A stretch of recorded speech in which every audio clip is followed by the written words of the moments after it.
Good evening and welcome to the Book Club of California's online program. We're going to be starting in just a few minutes, so you should just be seeing the start screen for tonight's presentation. Thank you.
Good evening, everyone.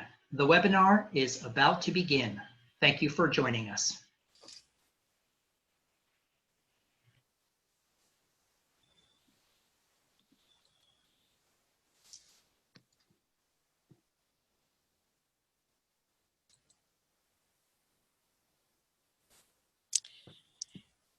Okay, good evening, everyone. I'm Sharon G., and I'm the president of the Book Club of California. And it's my pleasure to personally welcome you to the Book Club of California's online program, Tales of Iconic San Francisco Foods and the American Dreamers Behind Them, presented by Laura Smith Borrman. We have more than 130 people joining us tonight for this presentation. So for those of you who are new to us, the Book Club of California is a nonprofit, member and donor-supported organization dedicated to preserving and promoting the history of the book and the book arts, oftentimes with a focus on the literature and history of California and the West. The BCC publishes limited edition books, a scholarly journal, and keepsakes. We host a year-round series of exhibitions and programs like the one this evening on topics including fine printing, design, typography, bookbinding, collecting, and more. If you are not a member, or if your membership has lapsed and you are interested in what we do, please consider joining our century-long tradition. Membership dues are modest, the benefits are many, and we simply cannot do what we do without the support of our members. I encourage you to visit our website at bccbooks.org to join or donate to the book club. Now for tonight's program. Tales of Iconic San Francisco Foods and the American Dreamers Behind Them. San Francisco is as famous for its restaurants and food trends as it is for its Golden Gate Bridge and cable cars. and the roots of San Francisco's celebrated food and drink culture are as diverse as the city itself. Tonight, California native Laura Smith Borrman will highlight some of the city's iconic restaurants responsible for its wonderful old dishes and drinks, and show how folks can support them now as the industry is struggling. Some of these restaurants are the oldest on the West Coast, and others are relatively new artisans preserving important food culture, and all are facing an uncertain future. Laura Smith Borrman is a writer, editor, story gatherer, lover of food and drink, and author of Discovering Vintage San Francisco in 2015 and Wine Country Chef's Table in 2012. She has worked in pastry kitchens, culinary travel, public radio, research, and the corporate world. She was honored as a 2017 Library Laureate by Friends of the San Francisco Public Library and writes about the city and the people who've shaped it. In Discovering Vintage San Francisco, and about food memories, recipes, and motherhood in Cravings at Home. She lives with her husband, the photographer of her two most recent books, and her children in Oakland. If you have any questions for our speaker, please use the Q&A function in Zoom. We should have some time at the end of the hour to take questions, and we will curate those from the Q&A. Now, it is my pleasure to introduce Laura Smith Borrman and pass over the controls for tonight's webinar. Welcome, Laura. Thank you so much, Sharon. Thank you for the kind introduction. This is my first Zoom webinar as a presenter. So I am honored to be here today in this new format and in these unprecedented times. When I give talks in person, I like to make it feel like a party. There's a reason I've written about food and drink, because I like both very much. Fortunately, this is something we can still enjoy in our own homes. If we were together in the same room, I would have arranged for special snacks that represent San Francisco's most famous foods, perhaps an original cocktail to sip together.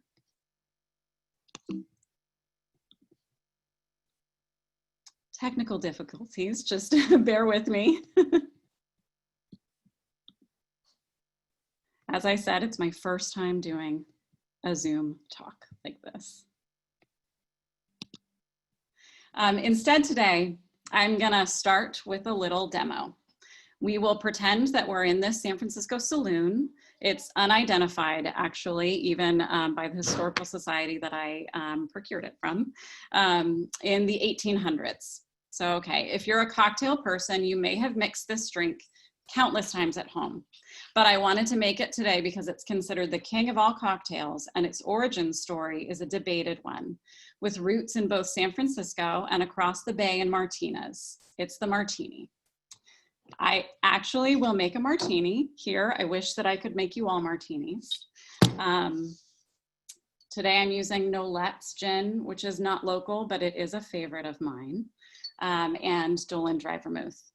Martini lovers are fervent in their commitment to formula, and those formulas are as numerous as there are martini lovers.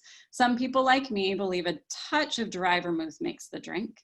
Some say a rinse of the glass with vermouth is all you need. And others feel it pollutes the purity of the gin. One person famously said the right way to make a martini was with ice cold gin and a bow in the direction of France. That was Winston Churchill. Then there are others who, incredibly sacrilegiously, in my view, believe vodka is the appropriate base spirit for this drink. No offense if I have any vodka lovers in the audience. In my martini, I use 2.5 ounces of gin. So I'm going to mix that now. And I promise not to drink this whole cocktail during the presentation, or I think it might go a little sideways. So there's my gin. And just a touch of dry vermouth. This is Dolan Dry Vermouth, 1/4 ounce.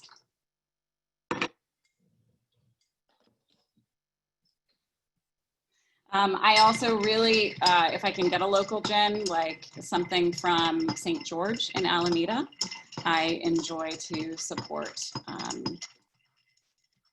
the local distillers. For me, it's stirred, not shaken, strained into my favorite martini glass. I usually stir this a little bit more, but I'm concerned about the sound of the stirring for all of your ears, so I will stop. And I like to stir it actually at least 100 times because I like my martinis very, very icy. I like it to be so icy that a few little bits of ice make their way into the glass. I am out of olives because we are in a pandemic, but this is my martini. Cheers to you and to iconic San Francisco. Delicious. So a bit about the martini. The origin story of the martini is so hotly debated that it's difficult to determine who actually invented the drink. 3 cities that claim it are New York at the Knickerbocker Hotel, so the story goes, San Francisco, and Martinez. I subscribe to the Martinez theory in large part because of the local researcher who did the work, a man named Carter Wilson, who is shown here on the screen on the left.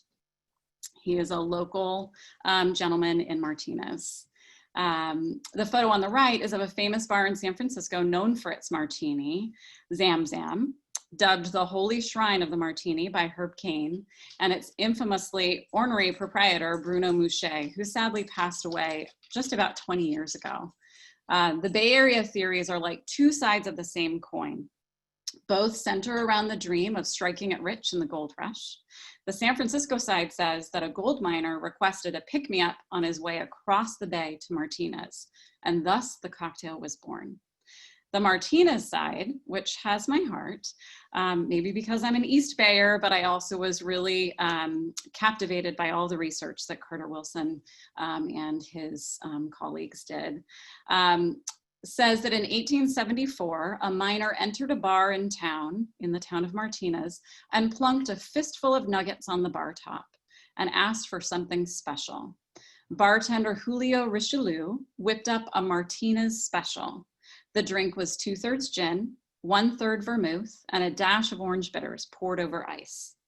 After 2 or 3 of these potent cocktails, the cocktail's name got a little tougher to pronounce and morphed into martini. Pony Express routes and local historians and descendants of prominent townfolk at the time all give credence to this theory. But whatever the truth of the matter, I choose to believe it. And I hope it sets the stage to discuss other dreamers, people who had big dreams of great things in the Golden State, and legendary foods in San Francisco and its environs from the gold rush forward, our subject today. So in addition to loving cocktails, I'm also a baker. My cake stand is always full of cookies, brownies, cakes, or the latest pie I've baked. This slide shows a sampling of some of the treats I've baked during quarantine. Most of these came out of my toaster oven because my oven has been on the fritz for 4 months, but that is a story for a different day. Breads, on the other hand, are a very different story. A few years ago, I struggled embarrassingly to keep alive a very special starter that was shared with me.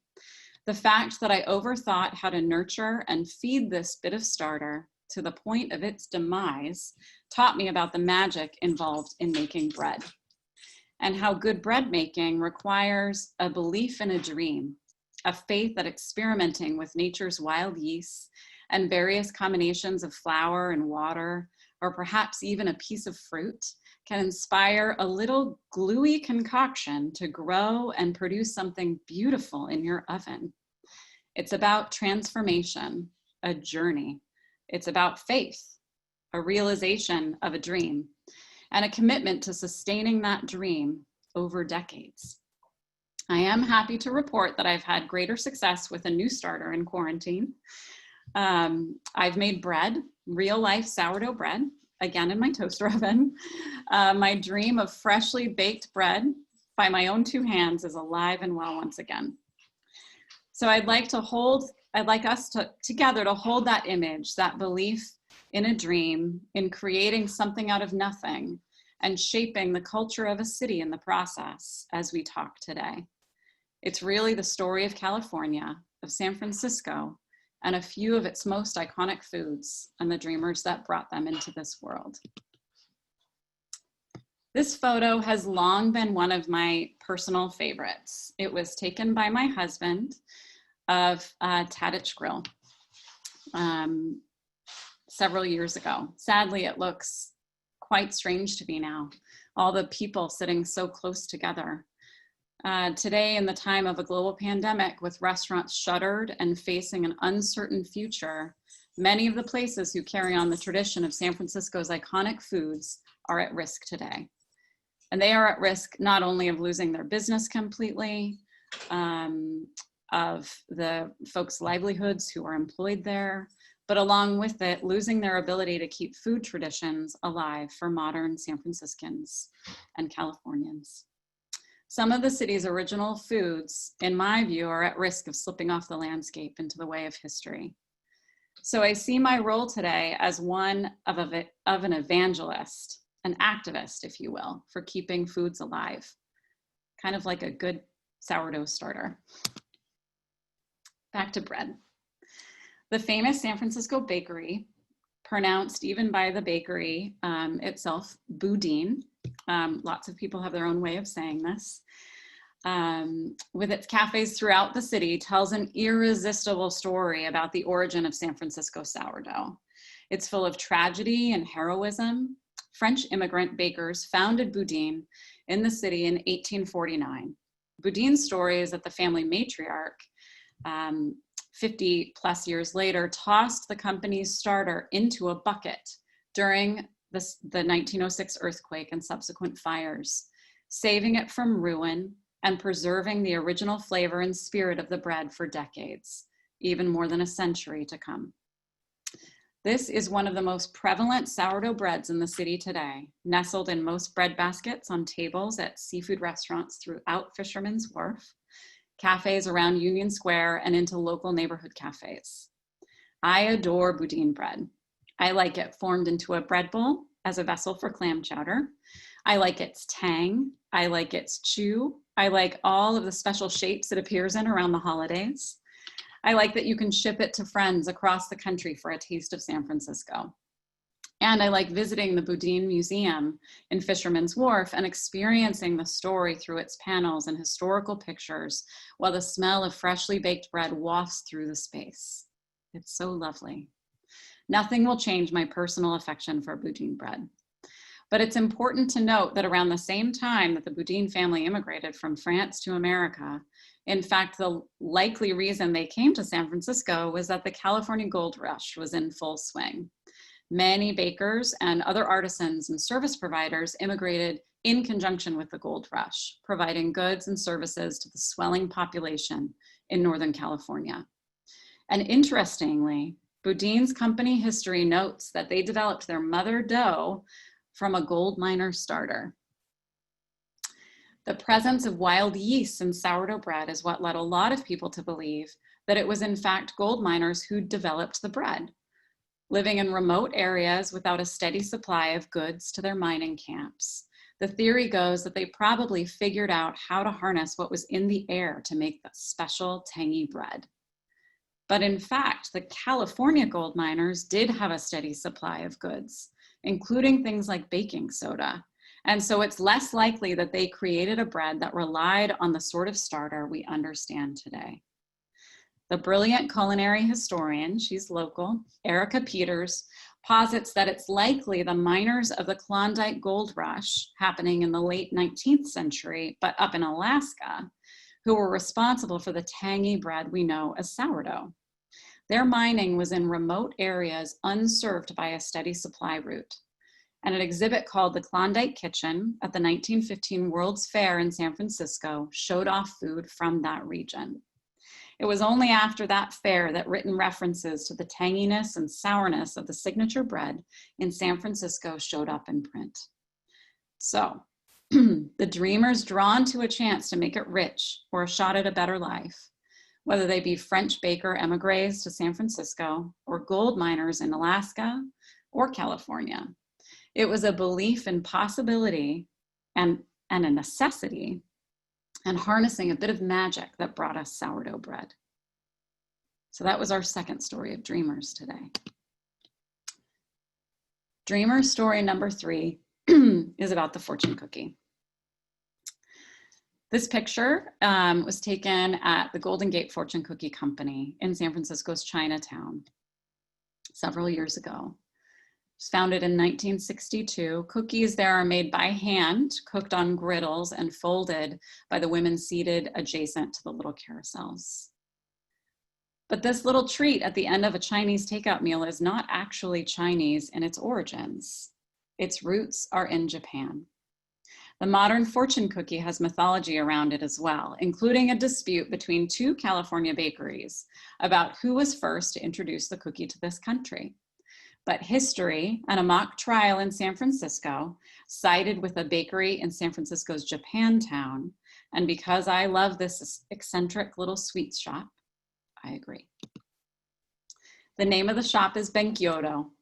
It was founded in 1906 by Japanese immigrant Tsueichi Okamura and remains one of the oldest businesses in Japantown today. Benkyodo began producing the fortune cookie at the behest of Makoto Hajiwara, the immigrant who built the Japanese tea garden in Golden Gate Park. Benkyodo has katas, the presses used to flatten the bits of dough to form the cookies that bear Hajiwara's initials. And that's what you see at the top of the screen here. And Tsueichi is on the right of your screen. Benkyodo still has those katas today. The other pictures that you see here of Benkyodo's early days in the early 1900s. Over time, Benkyodo became known for its beautiful mochi and manju rice flour confections, more known for those than for its cookies, and today no longer produces fortune cookies at all. But what I find most fascinating about Benkyodo is its ability to survive in the face of enormous challenges, which I think is the mark of a true dreamer, to persist. The family was held in internment camps during World War II, forced to close its shop during that time. But after they were released, they picked up right where they left off, not letting the horrific treatment stop them from pursuing their business and resuming cookie production. It is believed that it was during the war, and this is a little hard to pin down, that local Chinese bakers took on fortune cookie production, and gradually the cookies became associated with Chinese American food. But if you take nothing else away from this talk today, please hear this: you must visit Benkyodo. Know that it is cash only, so come prepared. But a trip to the ATM is worth the experience of the artisanry contained within the shop's pastry cases. To your right, as you walk in, you'll see a small lunch counter. In normal times, it would be populated by regulars who enjoy a cup of coffee, a simple white bread sandwich, or perhaps a donut from a pink box. Now, all the stools are upturned, the lunch counter closed. But to your left, you'll see little pillows of rice dough in shades of pastel, filled with sweetened red bean paste, or fresh berries, or some other seasonal surprise. They are things of beauty. Call ahead to place a phone order to make sure your favorite flavors are available when you arrive. And you'll have to wait in line, 6 feet apart. They have the sidewalk marked off. Also, plan ahead if you're interested in these treats for the holidays. Mochi is a traditional part of a New Year's celebration, and they do sell out around the holidays. But keep in mind that their original claim to fame and business focus was the mass production of fortune cookies in America. I hope you think of that and this Japanese family who persevered as you enjoy your next Chinese takeout meal. Dreamer story number 4, the Joe's Special. This slide I like to call a terrible photo of an addictive dish. This photo is my photo. It's not from my husband, who is a wonderful photographer. But this is one of my personal favorite dishes from my childhood. So normally I would ask the crowd if anyone had heard of this dish. I'm sure some of you have. But I can't see your hands at the moment, so I will trust that this is a familiar dish to many in the audience. It was a favorite of mine as a child on our visits to the city from Sacramento. I can recall the interior of all the Joe's restaurants and the feeling of snuggling into a deep red booth like it was yesterday. The dish itself is basically a big pile of ground beef sauteed with just a touch of egg, a lot of spinach and garlic, and topped, if you so choose, which you absolutely should, with another giant pile of sauteed mushrooms. The mushrooms just make it. You can find it all over older restaurants in California and occasionally beyond the state. Its origin story is like so many of the other dishes I wrote about, connected to immigrants and the American dream. But the way that it was developed is a little hazy, even for family members today. This is common, I found, with iconic dishes. Some stories lose specificity in the mythology as it's passed down over generations. This on the left side of the screen is a picture of Joe's from just 2 years ago, but it still looks like that today.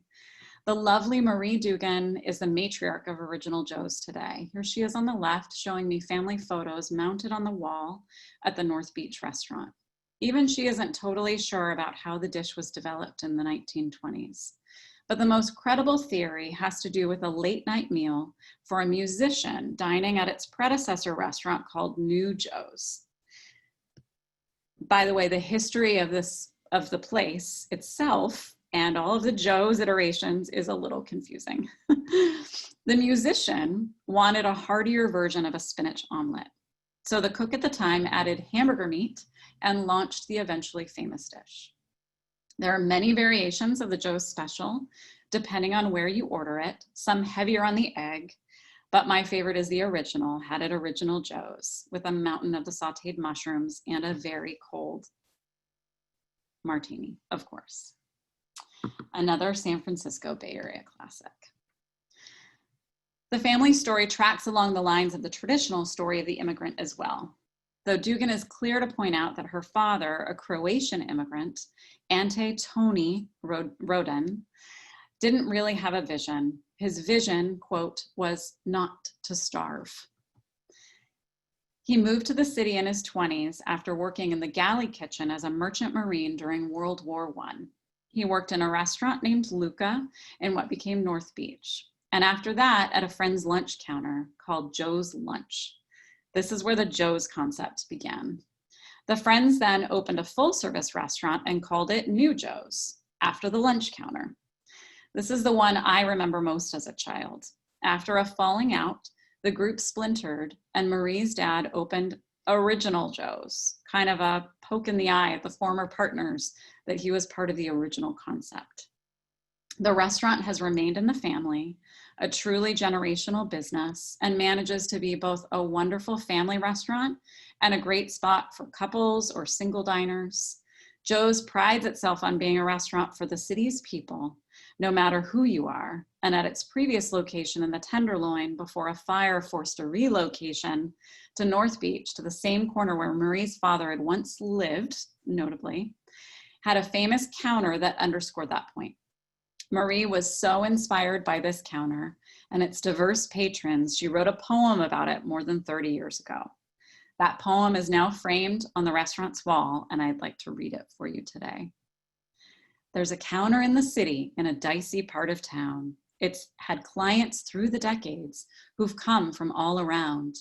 There are judges, cops, and gamblers, cabbies, priests, and lawyers too. They all meet at the counter over pot roast or beef stew. It's like the United Nations in a great reception hall. The counter knows no color. It respects the green of all. For a brief time at the lunch hour, society's pecking order fades. White collars blend with blue ones as brief alliances are made. It's certainly not the country club where impropriety makes them frown. It's just the counter where humanity meets in a dicey part of town. I like to think about the dreamer part of the Joe's special being not only the dream by happenstance of a successful multi-generational family business of Tony Rodin's, but also the dream of a place where all are welcome for a good meal. Dreamer story number 5, Green Goddess dressing. This is a picture of Wayfair Tavern's Green Goddess salad. I love Green Goddess dressing so much that I had it at my wedding 10 years ago. I love it for three main reasons. First, the look and taste. Its pale green color is subtle and gorgeous and uncommon in something you typically find on your plate. The flavor of this dressing that's often paired with seafood and crisp lettuce and frequently avocado you see on the plate, but there is no avocado traditionally in the dressing. It's simultaneously tangy and refreshing with a creamy quality, which seems a feat to have all of those sensations at once. Reason number two, it was invented at one of my favorite places in San Francisco, the Palace Hotel. The Palace Hotel is historic for many reasons, including being the alleged site of the death of a sitting president, Warren Harding, in the presidential suite, now room 888. But if you'd like to experience the grandeur of a magnificent city in a bygone era, just visit the palace. They're sadly closed at the moment. They have been for months due to the pandemic. But I have to believe that once they reopen bookings for afternoon tea at the hotel's Garden Court restaurant will resume. This is a picture, of course, of that iconic Garden Court restaurant. So have afternoon tea there once they open, or just walk into the lobby. The gigantic chandeliers and the arches and mirrors and beauty all around will take you to a time that I've only imagined for the city. Plus, it's a delicious place to eat. Reason number three, I love this so much. The name is so alluring. It's an easy love affair with the dish. This picture is a picture of the Palace Hotel's Green Goddess salad. They call it the Palace salad. And the Green Goddess dressing is served on the side. The name is not actually for the color of the dressing, though it is that pale green, but rather for the theater. Green Goddess dressing was invented in 1923 by executive chef Philip Romer, an Alsatian chef who presided over the Palace Hotel's dining program at the time. Romer created the dish for a banquet honoring actor George Arliss, who was then starring in the city's hit play by William Archer called The Green Goddess, of course. I was interviewed by KQED after my book published about Green Goddess dressing and its history. And while I loved my experience with the wonderful reporters, the story that ultimately aired focused a little more on the dark side of the name of the dressing rather than the dish itself and where it came from. The silent film, The Green Goddess, in which George Arliss also starred. The darkness surrounded the fact that a white British actor played an Indian Maharaja alongside an all-white cast. The Green Goddess in the movie is a fictional deity in a Hindu temple. While I completely agree with the troubling nature of the casting and cultural portrayal, I think focusing on these elements of history, which were realities of a time and place, recall that Shakespearean plays used to only feature male actors in every role. It detracts a little bit from the other realities of the same time and place, that theater and the arts have long been a huge part of the city of San Francisco, and that holding special parties in honor of actors and singers and stars of the stage was common.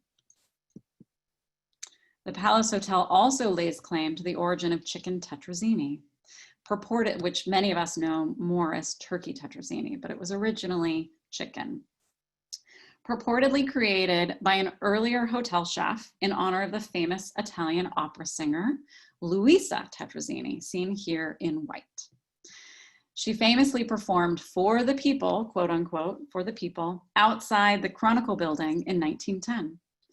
It's not clear under what circumstances the dish was created, but this quote from Tetrazzini herself makes me love her in the way I love Julia Child. I will read her quote. "I thrive on butter and eggs. As for spaghetti, I often eat it twice daily. Sometimes I drink a pint of rich cream at one meal. I revel in olive oil not only because I like the taste, but because it is good for the muscles of the throat. Think of trying to go through Lucia or Rigoletto on a luncheon of lettuce and a glass of lemonade. It could never be done." What a woman, I thought when I read that quote first. What a kindred spirit. This is a photo of the platform created for Luisa Tetrazzini to sing outdoors in front of the Chronicle building. So when I think of dishes like green goddess salad or chicken, or more commonly turkey tetrazzini, I think of the dreams represented by stage and screen, and the way in which a beautiful old hotel reliably feels full of magic and myth. Back to the palace version. Note that green goddess dressing on salads or appetizers can be found throughout San Francisco, as well as on grocery store shelves. Its green comes from the variety of herbs that go into the blender, if you have one. Usually fresh chives, scallions, and parsley. And tarragon often is part of that mix in modern renditions. Again, no avocado in the dressing, but avocado is delicious paired with this dressing. The herbs are combined with mayonnaise, sour cream, vinegar, lemon juice, and anchovies. And anchovies are key here. They really are. If you make it at home, do not leave them out, please. To create the perfect foil for fresh Dungeness crab in winter or shrimp in summer. Whether at a wedding or celebrity party or simply a weekend lunch at home, the dish always conjures for me an alluring dream. Dreamer story number 6, the It's It ice cream sandwich. My final and favorite of lesser known San Francisco dreamers and their beloved foods. My favorite story comes by way of ice cream. And it's not actually the treat's origin story I'm interested in, though I'll start by sharing that. George Whitney was a man of many distinctions in the early 20th century. Along with his brother Leo, he owned Playland at the Beach, a 10-acre amusement park at the edge of the city at Ocean Beach. Here's a picture of Ocean Beach and the Joy Zone, kind of on the left in the background. They also owned the Cliff House, another of the city's icons. Playland closed in the 1970s, but in 1928, it was in its heyday. Legend has it that Whitney was trying to develop a special treat to be sold at Playland's ice cream shop, experimenting with lots of combinations of flavors. Once he pressed 2 oatmeal cookies around a scoop of vanilla ice cream and dipped the whole concoction into chocolate, he knew he had something. That's it, he proclaimed, and began selling the treat in the shop with a big sign atop that read, "This is it." And that's what you see in this picture.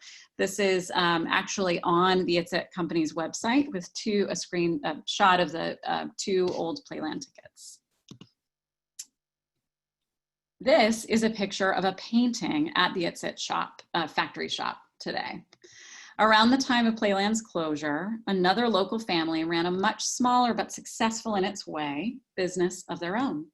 It was a pizza and ice cream shop, as well as a liquor store on Castro Street. The Shamia family, a family of Palestinian immigrants, were at the time selling an ice cream sandwich that was their own tribute to the It's It, but they couldn't call it that. So they called it Jamal's Old-Fashioned Ice Cream Sandwich after one of their kids. People would come in and ask for an It's It, meaning Jamal's ice cream sandwich, and the following was built. When It's It went up for sale at the closure of the amusement park, Charlie Shamia, now patriarch of the company, knew they had to buy it. Today, the It's It is still made the old-fashioned way with real ingredients and in only a few flavors that are labored over by family consensus, but no longer in San Francisco, now in a factory in Burlingame. This is a shot of the It's It factory shop. It's tiny. It's just like a Baskin-Robbins, really, but better. No offense to Baskin-Robbins. Today, the It's It is still made the old-fashioned way. I'm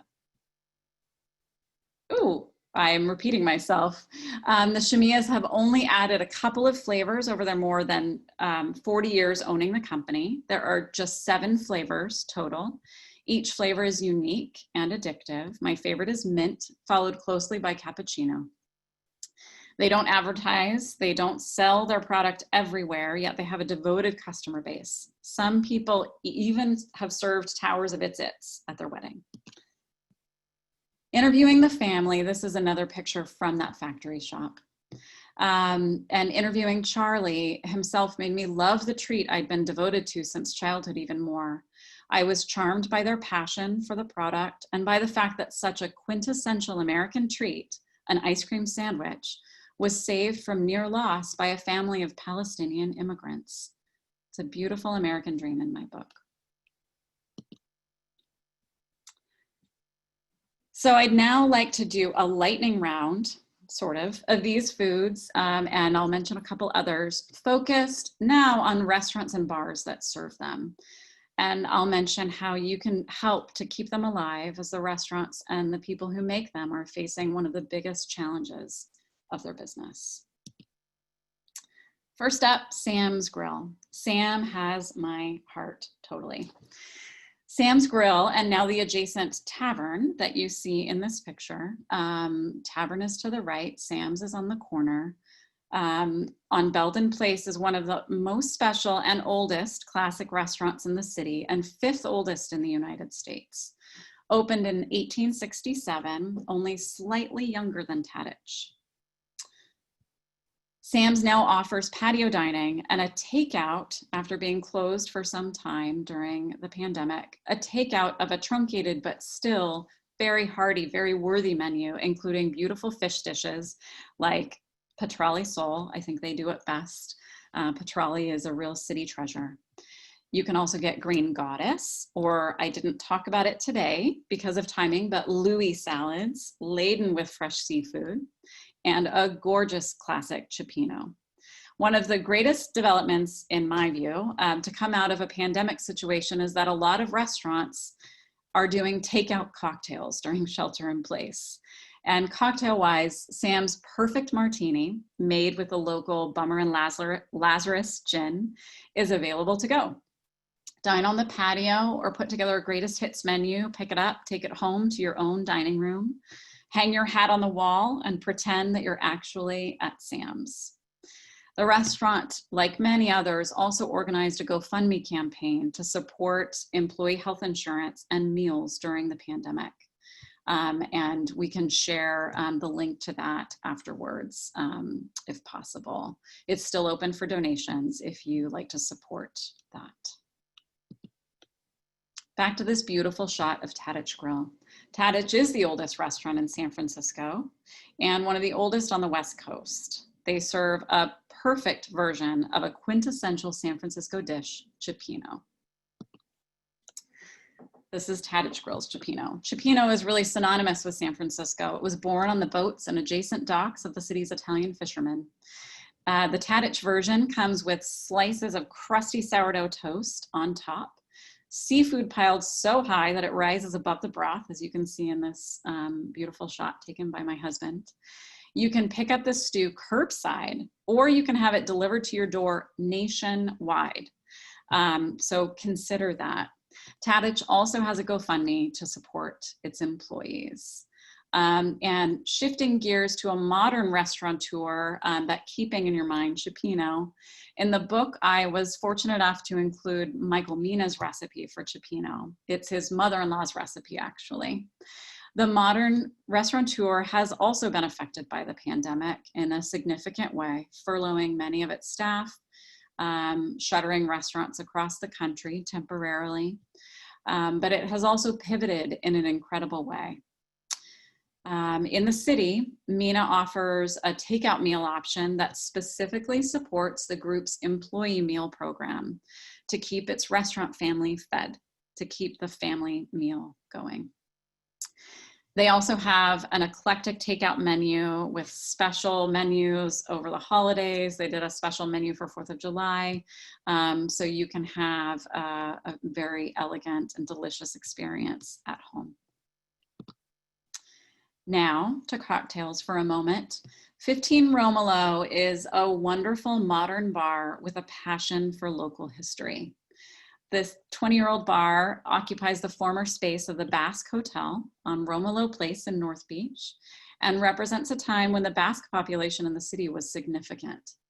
The people of Romolo are modern cocktail artisans. I love them. And in normal times are the only place in the area, this bar, that offers a wonderful old cocktail called Picon Punch. Not Pisco, that's another San Francisco cocktail, but this is Picon Punch, known as the national drink of the Basques. The punch is based on a French orange bitter, Amer Picon, But because Ameripicon is no longer commercially available, at least in the United States, 15 Romolo created its own a few years ago using Ramazzotti Amaro, orange curacao, and gentian liqueur. In recent months, and these are photos from 15 Romolo, I want to give them credit. They have beautiful photographer on staff. In recent months, they've launched an online bottle shop and curbside pickup and delivery for specialty cocktails and sherry, which is a huge passion of theirs. Their sherry program is pretty incredible. Though you cannot get their pecan punch right now, sadly, they don't deliver that. Supporting them will help ensure that that pecan punch can come back when they're able to reopen fully. Romolo also organized a GoFundMe, still open, if you would like to donate to support the employees. Fortune cookies. In addition to patronizing Benchioro for its beautiful mochi and remembering that Benchioro was first in town for fortune cookies, I encourage you to stop by the Golden Gate Fortune Cookie Factory on Ross Alley. In addition to facing skyrocketing rent increases that threaten this and other historic businesses, it now faces the threat of no customers. I asked Kevin Chan, a representative for the shop, just the other day about how they're doing during the pandemic, and here was his response. Thank you. We are open, but no one is coming. Our 58 years of anniversary is August 5th, 2020. It's just around the corner, and I don't expect anyone is coming. It broke my heart to read that. So if you're able, stop by with cash to purchase a bag of freshly made fortune cookies, wear your mask, be safe, help a small business that's part of the city's cultural fabric. Original Joe's, we saw photos and talked about Original Joe's earlier. They are now open for takeout and delivery through a variety of services, as well as limited outdoor dining, first come, first served. So you can go and enjoy a Joe's special across from the park, sitting outside, or you can get it delivered to your door to indulge at any time of the day. Sourdough bread, as we've discussed, all the rage during the pandemic. You probably have many friends who started baking bread all of a sudden. Sourdough bread has been turning out of lots of people's home kitchens. But if you don't have the energy to take on bread making at home, many local bakeries are offering takeout, delivery, and even shipping of their beautiful breads. Tartine, with locations all over the place now, including in Southern California, offers pickup and delivery at their Northern and Southern California locations. Josie Baker at the Mill on Divisadero near Alamo Square. Josie Baker makes gorgeous bread and mills his own flour. They are open for social distance pickup of your bread at their shop. The Cheese Board in Berkeley, they're doing takeout only for cheese, breads, and sourdough pizza of the day. And of course, Boudin throughout the state does takeout, delivery, and ships nationwide. We will end on ice cream, the right way, the only right way to end. You can still order It's for shipping across the country. And during difficult times, it seems like any time is a good one for very good ice cream. So if you're safely able to explore the city these days, wearing a mask and honoring shelter-in-place restrictions, maybe take a stroll past Fisherman's Wharf or through Washington Square in North Beach, or perhaps in Japantown or Chinatown. And as you do, I hope you think about the people who had big dreams of greatness, or not just not starving, long ago. They were immigrants and neighbors, entrepreneurs and family men and women, foreign chefs and real estate moguls, collectors and theater lovers, all hard workers trying to make things happen or keep traditions alive. Together, these dreamers have made the city delicious. Thank you.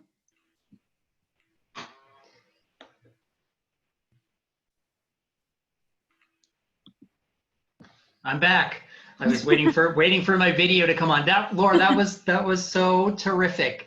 What a great kind of personal tour of San Francisco and the foods and the dreamers that I'm guessing are the stories you shared are some of your favorites, right? They are. So of course, one of the questions in the Q&A is what I'm calling one more, please. Can you tell us one more that you didn't quite have time to put in here without the slides? Is there a quick story of either a great food or a great dreamer that you just couldn't get in here? Oh boy, that's a good question.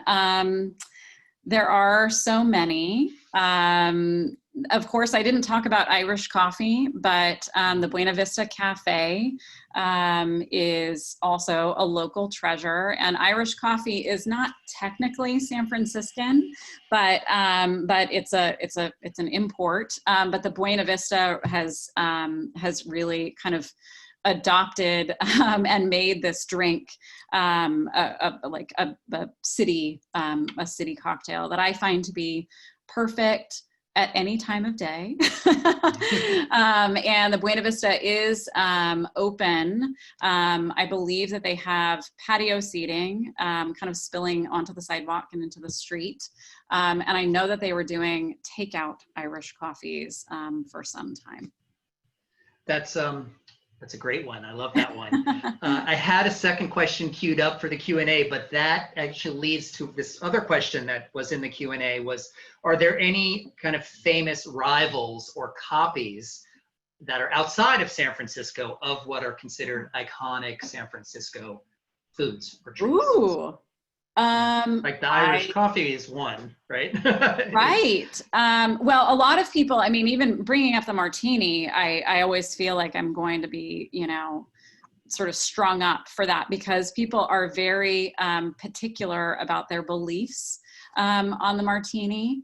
And if you talk to a New Yorker, they will say, this is not a San Francisco drink. This comes from New York. If some people believe that it came from Martini and Rossi, the vermouth maker. So I can't think of one that's sort of a copycat, really, or some that we've, stolen from other places. Okay. But I didn't say enough at the beginning, which I usually say at the start of a talk, that these origin stories are very controversial, and you can sort of get supporting evidence for as many opinions about what the real, origin stories are for any of these things, as many people as you speak to.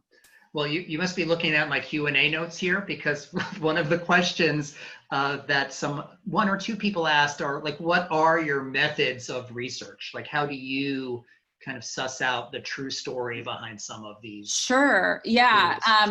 Another thing that I should have said that I usually make a point to say is I'm not a historian. I am I think Sharon said, a story gatherer, and so I go to the experts. I interview historians. I spend a lot of time in libraries, in the California State Library, which has a huge California history collection. I pore over old menus in places like that. I'm always sad that I can't take the menus home with me, but they're very specific about what you can touch in those libraries that are preserving history.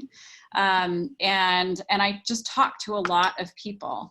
So the martini, Carter Wilson did a lot of research, a lot of with local historical societies, and did enough research to get a monument erected to the martini in the corner of a parking lot in Martinez, a very, sort of not a very exciting spot, but I also take everything with a grain of salt. So it's a lot of research, a lot of reading, a lot of interviewing, a lot of hearing stories from people and trying to kind of put together, these are the tales as best as I could collect them. Yes, someone commented that they bet you listen to a lot of oral histories. I do. Stories of families to come up with do. these. And I love oral histories. I mean, that's like another dream job for me, to be an oral historian, because I love hearing people's stories. There are a lot of comments in the Q&A about people's remembrances of some of their times at a lot of the places you mentioned, specifically a couple of shout outs for the Louis salad at Sam's. Oh, yeah. So you know, and Original Joe's special. And someone actually knows the poem, The Dicey Part of Town. Like, I remember awesome. that. So that was pretty cool. There was another question. There's a bunch of quick questions that we can probably knock off here. Comments about Ghirardelli.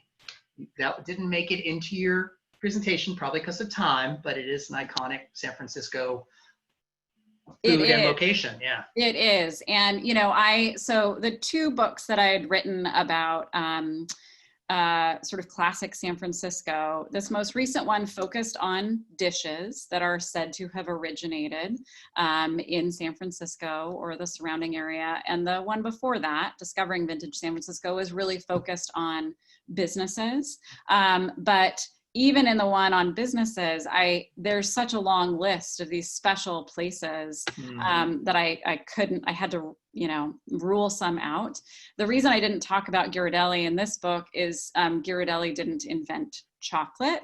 And I was really looking at kind of dishes and cocktails instead of, I didn't talk about coffee. Coffee has a very special sort of San Francisco history, but there are books written about San Francisco coffee. And I was trying to kind of paint a picture that was really about dishes and cocktails. So even though bread, I mean, that's arguable, it's not quite a dish, but it's not a science. But I would love to learn more from others about Ghirardelli. It's a favorite chocolate of mine. I bake with it.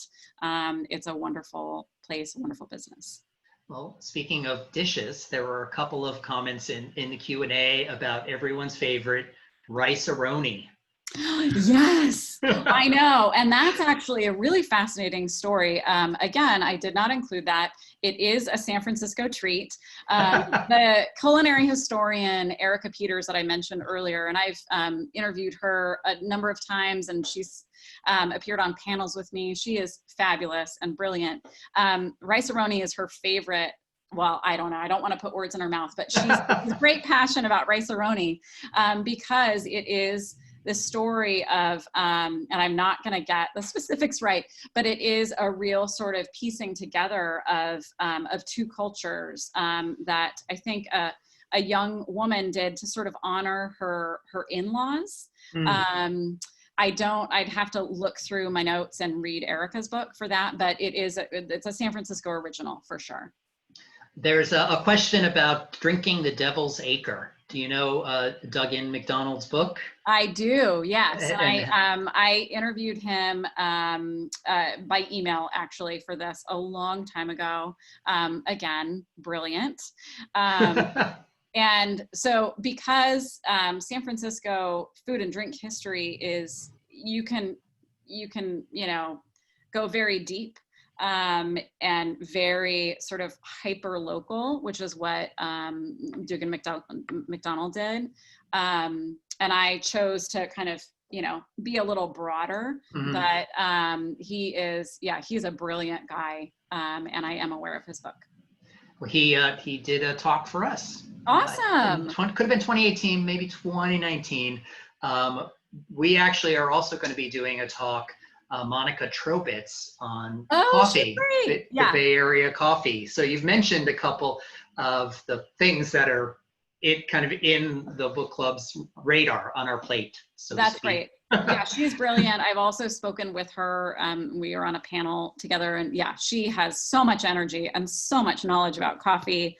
And you will feel like she must just drink coffee all the time because she has great energy for the subject. She's wonderful.